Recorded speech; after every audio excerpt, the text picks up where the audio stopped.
Yeah, I'll kick off as people are joining in. And yeah, this is part of the Prepare for VC startup community and events. So we have a platform we call the Startup Oasis. I'm going to share it in the chat as well. It's a space to come in and get connected with the right people, the right resources, and have a trusted network you can turn to whenever there's something you're looking for growing your startup business. So, we offer a variety of events. Some we're co-hosting directly with great speakers like Marc, and some are community-driven events, just promoting and sharing to the broader startup community here. And we have forum-style posting, connections with other founders, and we also host several programs like our 16-week accelerator and a wellness portal, and we're building out a skills and tools portal to learn from experts as well. So yeah, excited to have all of you here. We're gonna keep this pretty open too. Feel free to introduce yourself in the chat, share what you're working on, and share LinkedIn pages, connect with each other. And yeah, Marc also mentioned, we can keep the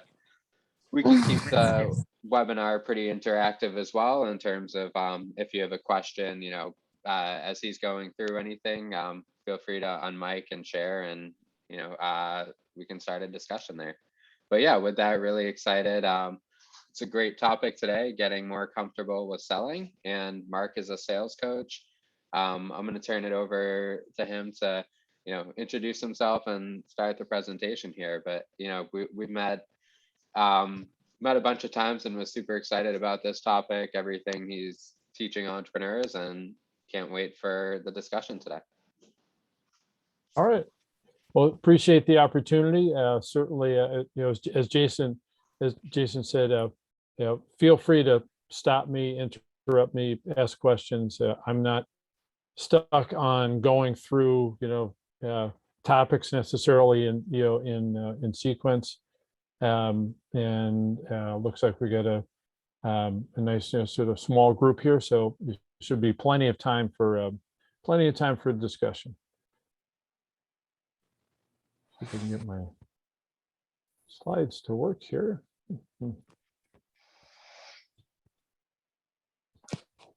For some reason. Oh, there we go. Now I don't know if it's going to be flipping forward here, but anyway, just a little bit on me.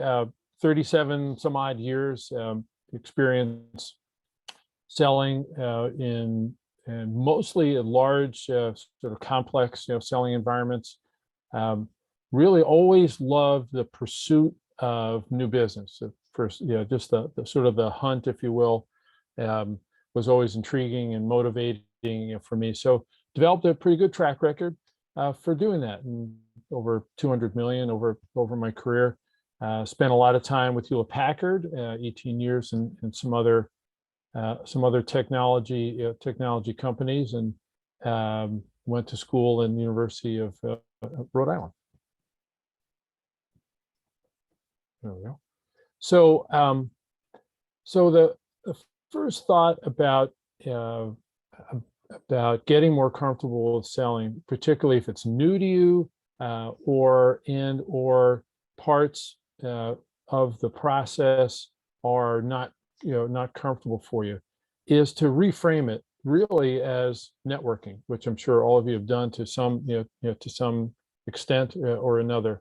It really, because some good 85, probably 90% of selling is getting to know key people, opening and developing relationships, learning about them, and it's just having conversations and asking questions. And so, sort of right off the bat here, hoping that if you come away with one or two things, that you start to realize, I can do this, and maybe more comfortable and confidently than I was sort of giving myself credit for. So the primary activities that you're already familiar with, again, to varying degrees, I'm sure you're preparing for meetings and you're asking questions and thinking about what questions you might get and how do I respond, um, and trying to pay attention and listen and learn. And I think that in my sort of discussions with founders and of CEOs of startups, which is the great majority of what I'm doing, except for working with some college sort of sales programs, is that the impression about selling is more about sort of being a hard-nosed, sort of kind of aggressive type of an approach, and it's really not. It's much more about the listening and learning that that you want to do all throughout the process. Thoughts, questions? Feel free. So commonly, so that once you sort of get a sense of, okay, this is different maybe than I thought it was, that it's much more about, there's an old VP of sales of mine said, use your ears and your mouth in the proportion you have them. Do much more listening than you are talking. So then it's, what information do you want to make sure you're gathering? And to some degree, you're probably doing some of this already about how your customer, the prospective customer or current customer's business is going. Where are they trending up or down? What are they interested in? What I find, and I'm interested in your thoughts, if this has been something you're doing already or challenging, is that people that are founders that are new to the selling process and or uncomfortable are many times not getting information about how a decision is made, this decision process, who's involved, what the steps are, what's the sort of timeline, and find themselves maybe a little surprised as they're trying to pursue an opportunity that they think aligns well with what the value of their organization offers. So so to sort of add to what you're already doing about understanding a decision process, also to understand on what basis are they making a decision. If there are three or four people involved in a decision process, then what criteria do they have in mind? Is someone financially oriented? Is someone tuned into the end users? For example, is someone more technically, how's this going to fit into our IT environment? For example. So that's important information to try to learn as early as you can in the process. It will help you navigate and make the selling, or as we're reframing it, networking process much more comfortable for you, because the answers will be there for you about how they're approaching a decision, who's involved. And one other thought is about learning about competition, and we'll talk some more about that. Thoughts, questions? So I have a question or Sure. thought. For really, if you're going about selling your product or service, and it's not a complex product, and it's a pretty transactional sale for the customer, how might some of that balance of things change, when you're more spending time qualifying them as buyers rather than selling or discovering kind of what their needs are? I mean, because are you thinking that with a more transactional situation that the selling process might be shorter? It's more of where you want to spend the time, like the ratios of time. So, if you're selling a product or service that's transactional, quick, it's in your interest to have a lot of those conversations. So it's better to triage upfront versus spend a lot of time investing in, a low return sale. And I'm curious where you might want to spend some more time if you're just really qualifying before going into the proper process? So it's a great question. In transactions, as I'm sure you're familiar with, that transactional business can be sometimes, depending on the product or service, can be one and then it doesn't repeat itself. And other products can be, once you kind of sort of make a great connection and set up a working relationship, it's a machine that sort of continues to build if the customer feels well supported and they're getting more business. So it can kind of go in two directions. I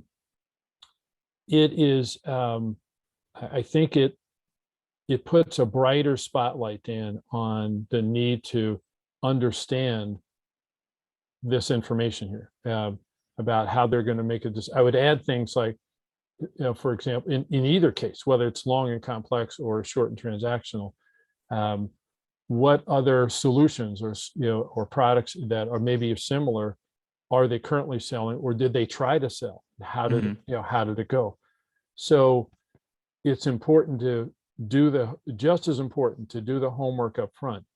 And to your point about then you're better prepared to decide it aligns well and I should continue to pursue it, because maybe I'm starting to get some internal support at the customer, or sometimes it doesn't work. It's like it doesn't align well, and you can sort of professionally and politely wrap up your pursuit and not sort of burn a bridge, right? So I think one of the differences, Dan, when transactional versus long and complex, is that the transactional can feed itself and you're maintaining the relationship. With long complex sales cycles, you're repeating that process, larger dollar value, so you're repeating that process. So if one part of my career I was managing an account team that called on a global insurance company, and there was both kinds of business. The long complex stuff, we would there were in each project there were different decision makers, so we had to gather all this information again for each project. Where the transactional business, we were maintaining a relationship, maybe meeting once a week, and so on. So a little bit of a long answer, but I think it's just as important. It's sort of what happens after that, what kind of mode you go into.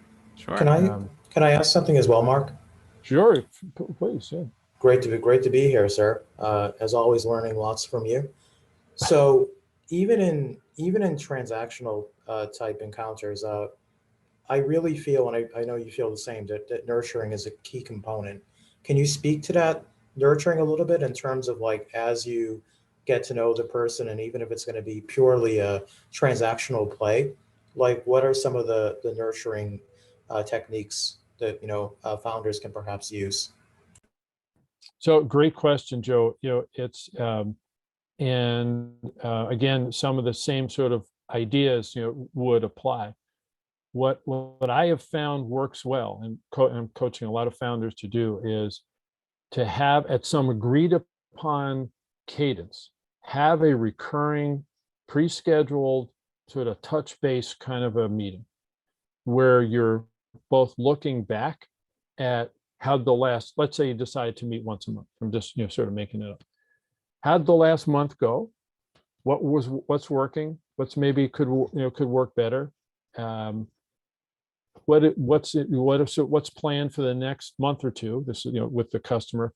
Gives you an opportunity also to share updates and innovation and new ideas that you have for for the customer. The idea of having it scheduled first Monday of every month, however you schedule it eliminates you chasing them chasing each time you're trying to schedule a meeting, and have an audience with them. So that sort of little bit of structure, and also depending on, I would generally say it's a really good idea to, before each meeting, have a few bullet points about about discussion areas that you want to try to cover. Look for their feedback before the meeting, and it gives you also a little bit of an agenda to follow when you're in the meeting.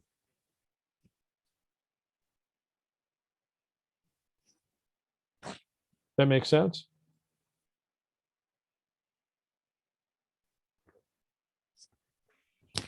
Yeah, that sounds great. You can take it a step further, Joe, and particularly if you have a client who is you have a lot of activity with a variety of projects, is to provide, I would call it sort of an executive summary of the past month and the month going forward. So because when you get a lot going on, and some people that you feel are important to stay sort of up, you want to keep them up to date, but maybe they're not attending the meeting, create a brief executive summary. It could be one page that whomever is attending the meeting can share with them, or you can email, so it sort of speaks for itself in terms of how the relationship is progressing.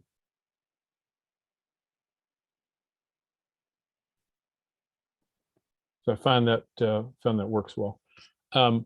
So a big thing, sort of a big area, again, under the idea of making, selling more comfortable, is preparation is huge. And Dan, goes to your question about it is so much more important maybe than it's given credit for, and hopefully a more comfortable area for founders, and CEOs of startups. So you'll find that as you prepare more and more effectively, that as you're going through this the selling, networking, your process, that the information becomes powerful. It allows you to sort of think on your feet about different ways you might be able to get to the right people, or get the client to see that there's good alignment between what you're offering and the issue that they're trying to solve, or a goal they're trying to achieve.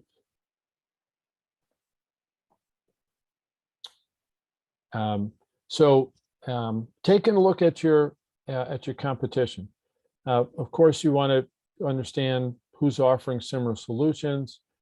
Also important to look at you try to get an understanding of what kind of relationships they have inside your prospective customer. And I'll introduce this idea, the idea of an internal coach. As you are pursuing a prospective customer, or even a current one that you're trying to grow with, give some thought to who is really in your camp, who's really wants to help your organization grow within that, grow your business.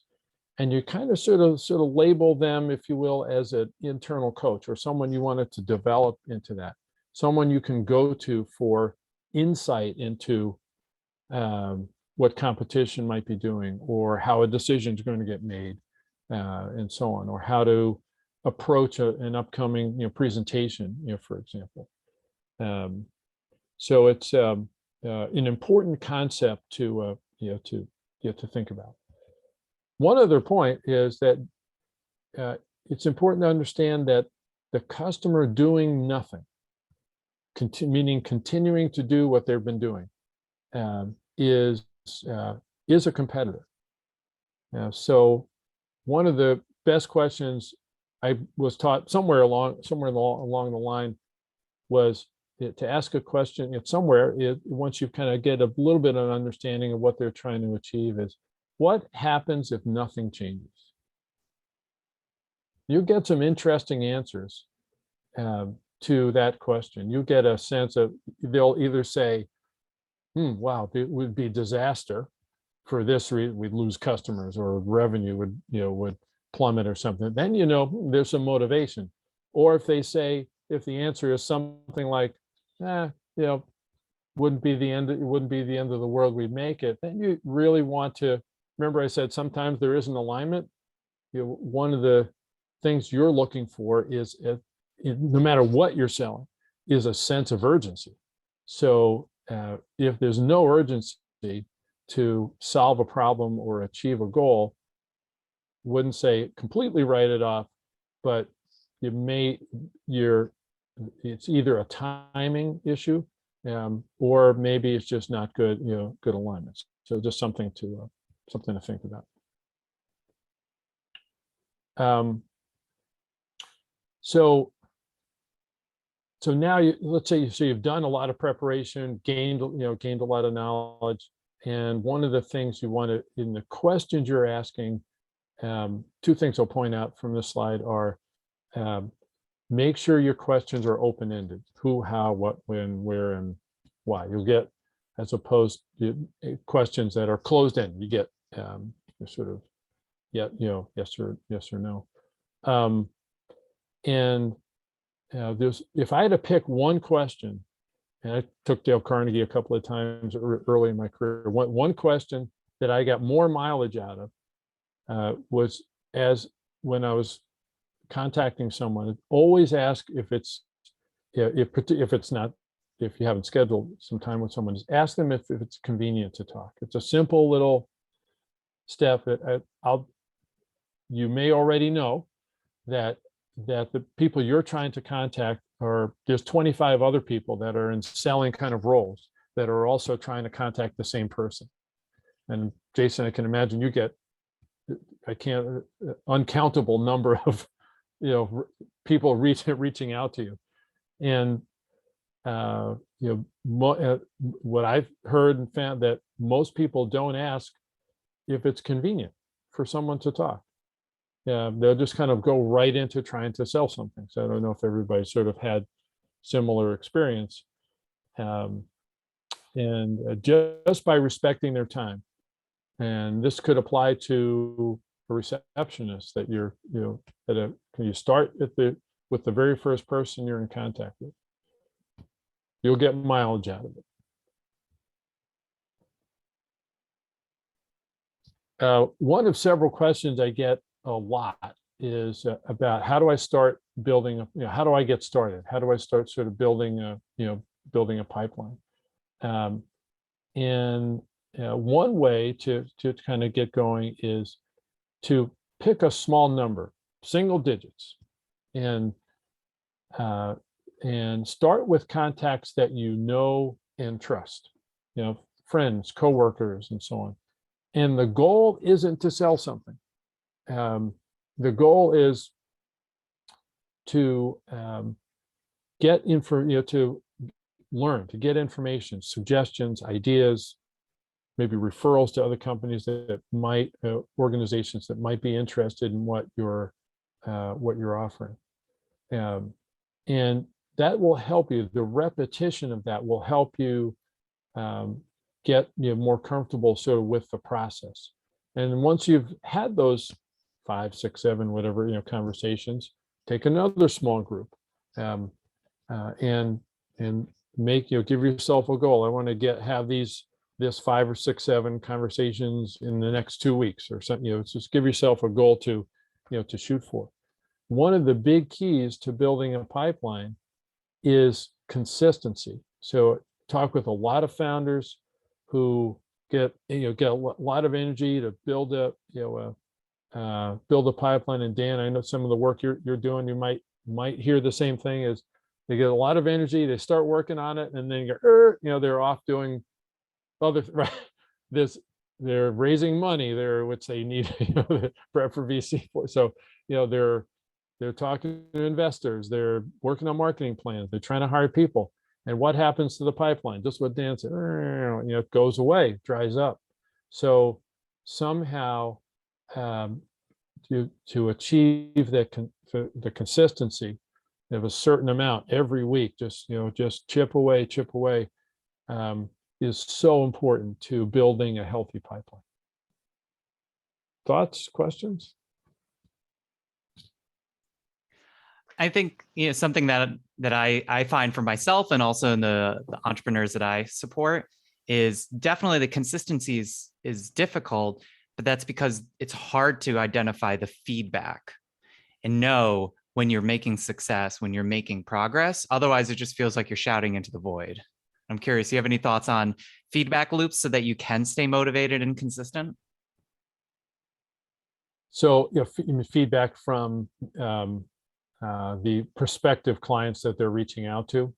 It could be feedback from the people that they're doing outreach to. It could be setting some type of metrics so that they can provide feedback to themselves, or just ways to stay motivated. Because I think we could all figure out, like, I'm going to work out 3 times a week. But how do you know that at the end of the week that the 3 workouts are helping you to your ultimate goal? Right. On my whatever achieving, the goal of better fitness. Yeah. So it's a great question, Dan. And one of the things that I find that it's easy to get caught up in volume. So I'm going to make 50 calls this week. So and then be at the end of the week and not feel like you got anywhere or had any. So what I try to do is encourage founders, CEOs, because you're shouldering the selling effort until it gets, the organization gets large enough, is to focus on quality.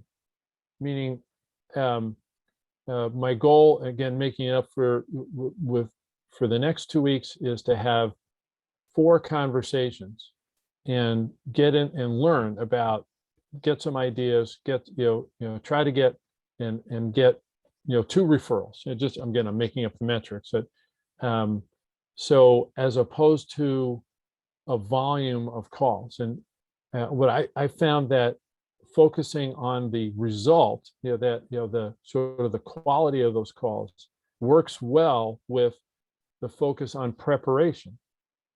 So if I have 50, 50 calls and I haven't done any homework, I'm going to come across as is trying to sell something, because I don't know anything about your business, what challenges. I don't have a referral to you. But if you put the time into the preparation, and early in the conversation, it's obvious I've done my homework. I know your business is growing. I read that you have this challenge. Jason referred me. Then it's like, my ears start to perk up, and now you maybe see me a little differently than the 25 other people that are contacting. So I think that's a big part of that feedback, is having a particularly early going, Dan, is a smaller, more digestible, got to work hard, goal to focus on. That makes sense. Is that, you can say I'm nuts, that's fine too. No, it makes sense. It's I think, a lot of people, they feel powerless when the feedback is dependent upon basically the impact. And I think that's the ultimate goal that people need to set as a metric. But, when you do send out those 3 really well-crafted, thoughtful, outreach emails a day, how do you know at the end of week 4, week 5, that you've made progress if those referrals aren't coming? It's there are going to be ups and downs, some weeks, and then maybe the next couple of weeks, just because of timing, it goes along. One of the other thoughts, sort of another related thought, is, let's say that that I'm trying to contact you, and Jason referred me. So I send an email, I send a note to you, I hear nothing, for a couple of weeks. And because Jason was kind enough to, and he knows you, he's kind enough to help make the connection. I might, maybe I try you again, and if I don't hear something, I might go back to Jason and say, hey, just want to let you know, I tried Dan a couple of times, haven't heard anything, hope he's okay, so on. Any insight you might be able to provide. So use that. So Jason is sort of my internal coach, if you will, who has more of a relationship connection with you than I do, and try to leverage that a little bit for some, for some help. And that's another way to, if you're doing the prep and you got a referral, another way to get some feedback. Yeah. And I like the way you just architected a process there, which could be a metric unto itself, is reach out to the referral, don't hear back, go to the next step in the process, which is tap your referrer to say, hey, haven't heard anything, curious there. And then you can add a third step of, doing maybe a breakup message or a breakup thing. And that executing that process, that thoughtful process, might be the feedback loop. Sure, or the referrer, it might suggest, or you could ask, if Jason, the person we were originally trying sort of targeting, is occupied or is off on another project, so then who else, is there another person in the organization who I should try to contact? So remember I was talking about doing the homework, and it helps you sort of with ideas, on how else you might, navigate there. So also get a lot of questions about demonstrations, pilots, and so on. And I've had a number of founders that have mentioned, they get to an end of a demo or running a pilot, and they're chasing sort of the customer for feedback. So one of the things you can do in setting up a demo or a pilot is to mutually define success. So, if X, Y, and Z sort of happen, then that's their customer's sort of definition of success. And if we achieve success, is it your plan to, what's your next step? Is it to engage with us? Is it to bring the results, to another person? So, it kind of goes right with understanding the decision process. So you have a definition of success, understand what their timelines are for this pilot, if you will, and what their criteria are. And if you even, Joe, this goes to your question about managing the relationship. If you document all this, and your call on whether you want to ask the customer, you want to be kind of formal and have them sign it or not, or if it's just, here's my understanding, tell me if I've got it right, it really helps sort of govern the process, or helps you sort of guide the process if you have a document that has this information in it. And it really can sort of amp up the level, not that any of you are unprofessional by any means, but it kind of brings your professionalism up to another level by having a document for that, a guide, if you will, for this, either one of these.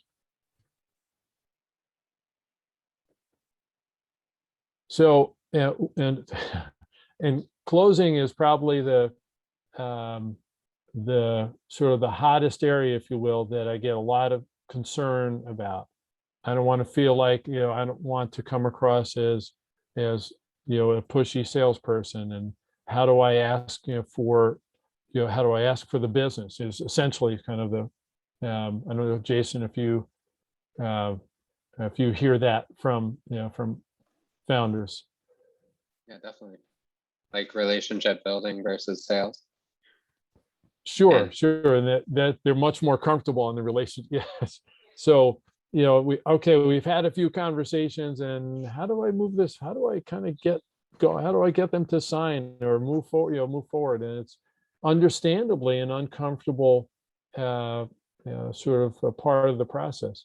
So from my perspective, in my 38 years, it is just to try to change the perspective that it's really the next step in the process, that you're continuing to network and ask questions until you get agreement that there's great alignment between what you're offering and the problem they're trying to solve, and or the goal they're trying to achieve. So pulling back in this, gathering information, if you understand the decision process and the criteria that they're using, and you can, so if you're, as you're having some of these late meetings later in the process, and you get all the heads nodding that these are the criteria you told me you were using to make a decision. Here's, and maybe have a document or something that kind of sort of lines everything up, where you do it more, more informally. It should become a lot more comfortable to ask, well, then how well would you view our solution lining up to what you're looking, the goal you're trying to achieve? So you don't have to ask these sort of hard-nosed closing questions necessarily. It should become mostly self-evident. Thoughts, questions? Sure. I'll ask a question here. So say, you're coming to the closing point. It's, from your perspective, it's a great fit for the customer, but you don't think, I don't know, there's some detail that doesn't make sense. Maybe it's timing or pricing or, a variety of factors that right now is not the right time for the sale. Where do you transition the follow-up and timeline with the potential customer? So you're saying you're getting an objection. Yeah, there's, I about- don't know, something that you see they're not going to sign up today, but maybe they're a good customer down the road for you. Like, how do you move them into more of that follow-up mode? Got it. So a couple, a couple of thoughts. One is that it's important to pay attention to sort of the timing that the customer sort of has in mind. And I found it never really pays off to try to push them into your timing. So that's the idea of having if you're building a healthy pipeline, it shouldn't be too much of a concern. One of the best things to do is to, as they sort of say, well, our timing's a little off, ask some questions to gain an understanding of why they would like to wait 3 months. What's sort of driving you to? So if I were the salesperson, Jason, I might ask, or the founder, say, so what's driving you to want to wait 3-4 months? What's help me understand what's going to be occupying your time. Happy to wait. So I'm trying to learn and sort of tune in. Would definitely also you can kind of circle back and say ask about the decision process, about how what do you how ask them how might you describe the decision process in 3-4 months from now, to get a sense of what they're thinking, maybe what else they're sort of juggling. And before you wrap up, try to schedule right there, if at all possible. Doesn't always work, but if at all possible, Jason, get something on the calendar to check back in on how things are going, and maybe it gives you an opportunity maybe to provide information related to that solution that you were offering, or just help in some other way. So it helps you sort of stay connected. And so that's sort of we're on a timing question. I think you also had a question about pricing. Am I right? If that's the objection. Yeah, I mean, I tied them into the same question, but yeah, I guess if pricing was an objection, or for example, if it's a growing company or a company with a set budget for the month or the quarter, that maybe right now pricing isn't good, but in the future you see them being able to be your customer, like how do you yeah, what are the tips to manage those objections? Got it. So that's I've heard about that a lot. It's a great question. So now, so you have a client who's interested, but it has a timing in, this a timing issue in terms of being able to invest. So it's more than I can spend, right now. So sometimes what I've talked with founders about is if you can somehow get them started. So let's say that they, here we are in September, that, hey, I can start paying you in December. Again, just, making it up. So if there's some way to get the engagement started, maybe it's discovery work that you need to do in order to prepare for an event, that the app you're developing, that you're offering, for example, would be very much a part of. So somehow get engaged, and you're not, maybe you're not charging right away for that work you're doing, and then you sort of push that, whatever you would normally charge into some, sort of a later time frame, so you can kind of move the pieces around, if you will. And if you're sort of staying in front of them regularly, let's say that the preparation for that event, sort of generates a need to connect. The right thing to do is to connect every, couple of weeks. So it's a great way to stay in front of them, stay engaged. You have them doing a little bit of work, you're doing a little bit of work, and they feel like they're getting value. And you help them with the timing issue.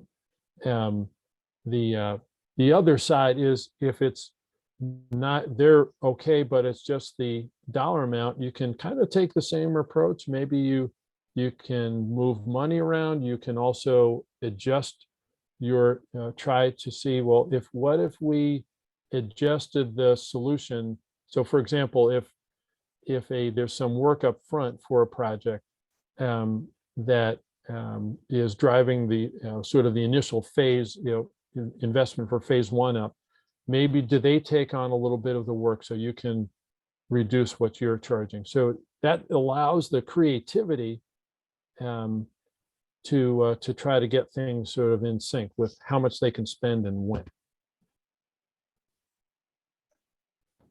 That helpful? Yeah. Or No, that's great advice. got it. Okay. Hey, Mark, this is Joe. Yes. Hopefully I didn't slow your roll, because I know you get ready to do some more slides. Sorry about that. No, I'm just coming up right up, plenty of, however much time Jason says we have. Anyways, one thing that I had problems and probably still have issues with, and Jason has highlighted it, and other people have highlighted as well. And I'm not quite sure if this happens to everybody. Like, I know Dan doesn't have this problem because he's a mastery of success, so he doesn't have any problems at all. But or you, but I know that when I was in the medical field, we had this really specific device to help save lives, and I was on the engineering team, research and development team, but the company was going through some issues. I said, hey, I'm going to help out this company. It's a small company, any way possible. So I was traveling around the country anyway. So I said, hey, why don't I just stop at a few places and talk about this product? And so what I ended up doing, I talked to the surgeons, I talked to the ENTs, the other doctors, the nurses, and everybody loved the product. Do you know how many sales I had? None. Oh. And I think it's because I was really too technical. I didn't reach to the core of why this product was so important for their hospital or for their clients. And I think I made a disconnect from there. Now, as Jason knows, I'm in renewable energy. I still work with power. I was working with power back then, and I'm still working with power today, just on a bigger scale. And now I'm in renewable energy. I feel that I have a fairly good product, good, and so now I'm trying to get off the ground level and trying to get some wind underneath me. But in the back of my mind, I still have this, that I get so technical and saying, this is what this product can do. Instead of what you just said this just a few minutes ago, you just said that help them to get value. And so now I have to put this in my forefront. It's like, how can my product provide value to them? I need to articulate it to a way of doing that. And I think there's a disconnect between what I should say to what I really know. There's a gap here. And if you can fill the gap, I think that would help Ruby more in a positive direction. And I have been told, in fact, within the last month, I was told, I think like an engineer. I am an engineer. Like, how else am I supposed to think? so if you could have any solutions to get me out of my head or build me confidence or something like that, I'll greatly appreciate it. This is Joe. Thank you. I have many other questions too, but this is my first one. Sure. So it's a great majority of the founders that I work with are engineers, and you might agree that engineers are you're trained to think in terms of it's black or it's white. There's no gray area, and you're trained to be the person providing answers. And so what I'm finding in working with engineers that are founders, and CEOs, is to take that desire to provide answers and sort of delay it, just turn it and add some curiosity, a lot of curiosity, to the beginning of that desire before you start sort of providing answers. And that goes to some of what I was talking about before, which is preparation.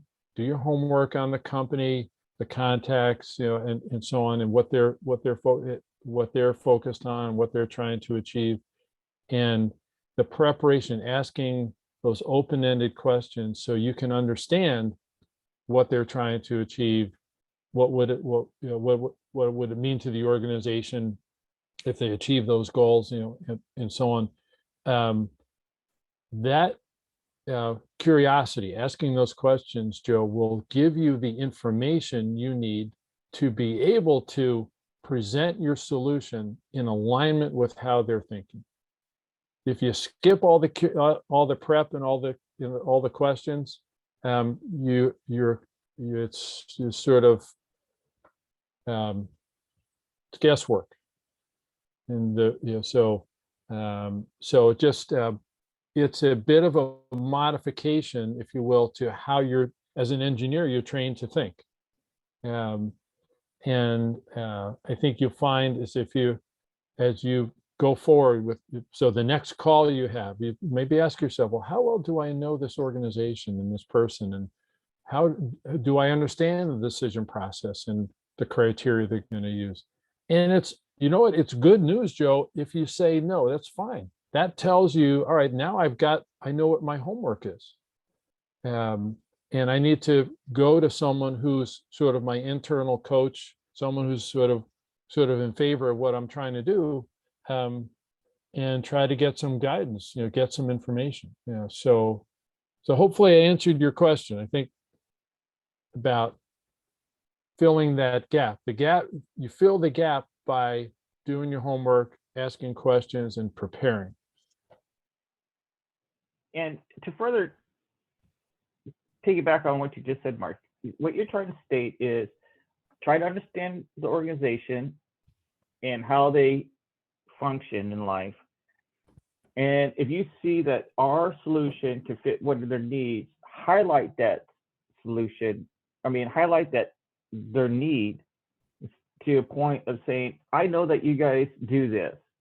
And out of all the things that you do this, how many of this type of issue happens? And if it's a high rate, as you said, if it's a pain point for them, then saying, okay, then you can come in and saying, hey, I might have a solution for that. Do you mind if you give me 5-10 minutes to to hear my solution, maybe this might help you out. Is that what kind of course you're trying to navigate? You're on the right track. Yeah, absolutely on the right track. It's you demonstrate you've done some homework and you understand what's going on in an organization and what they're focused on. And even better, add to that you've maybe got a referral into someone. You're definitely on the right track. Thank you. Sure, yeah. So let's see here. So Jason, I don't know how much more time we have, but want to respect everyone's schedules. Yeah, I think we have another 8 or so minutes here, but yeah, looks like some good resources you put up on the screen here. So, well, hopefully, I have. Every so often, I have a sales coaching blog I publish on there every few weeks. Just markkitz.com. I put it in LinkedIn, and welcome your thoughts about topics that are of interest or you're concerned about or questions. And one thing I'm more than happy to offer is if you want to continue a conversation, maybe more specifically to what you're working on or your questions out about, I'm happy to spend an hour, or that's why I say an hour plus, meaning I'm not going to sort of strictly limit it to an hour. Spend an hour or so with you to better understand what you're trying to achieve, what challenges you're sort of facing in trying to become more comfortable, selling, and hopefully share some ideas, with you. In addition, pretty much every week I'm sending additional ideas and content to subscribers. So you just go to my homepage, scroll down, and put your name in there, and it'll sign you up. So that's about it. Other thoughts, questions? Yeah, Comments? Mark, thank you so very much. It was a really nice hearing this presentation. I want to piggyback off of Dan a little bit, and I know Dan made some suggestions or topic in this area, and I don't know if I quite understood your answer. I was hoping you can highlight a little bit. He stated, and maybe Jason stated as well, if you talk to someone and the referral was not communicating very well to you, how much time frame, or should you offer them the same solution but package it a little differently, or what happens when you think that they want your product but they didn't respond back that they want your product? I mean, should you repackage it, or should you just give them time, or should you just cut bait, move on, or what is the solution for this? And Dan, I didn't mean to take your thunder away from you, brother. So I just want to know, because he said, okay, if I wait 3 weeks or 4 weeks or 6 weeks, nothing seems to be going further. What is my next step? Well, I would, particularly if this is early in the process and you're just trying to make a connection, with someone, to have an initial conversation, again, which would be largely listening and really, discovery. I wouldn't worry at all about repackaging, because you don't yet have any idea of if there is alignment between one of the solutions you're offering and what they're trying to. You don't know how to sort of put that together.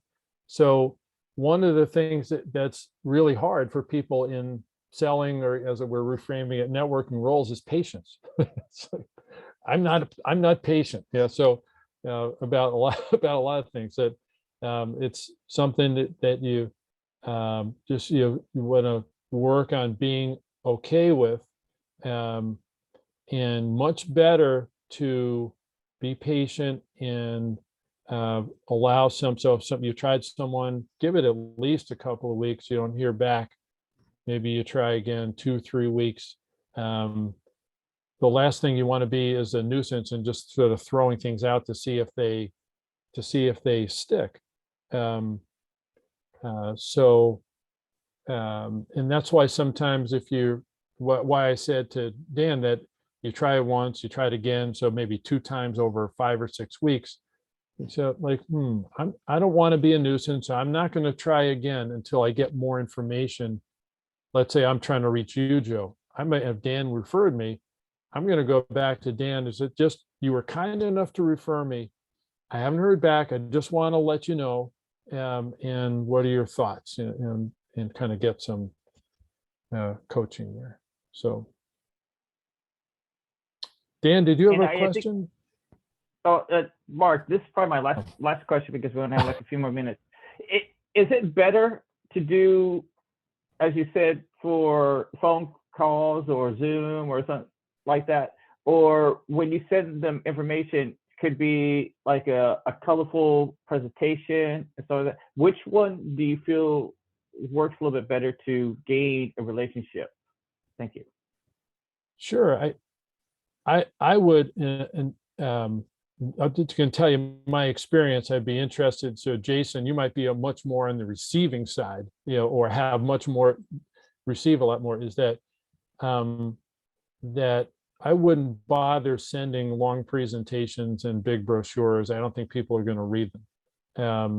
I think they're much better to, once they've agreed to spend some time on a Zoom call or in person, whatever people are comfortable with, that you walk them through something that maybe shares your experience and your expertise and other customers. Jason, I'm interested in your thoughts. If you receive a lot of stuff, what do you pay attention to?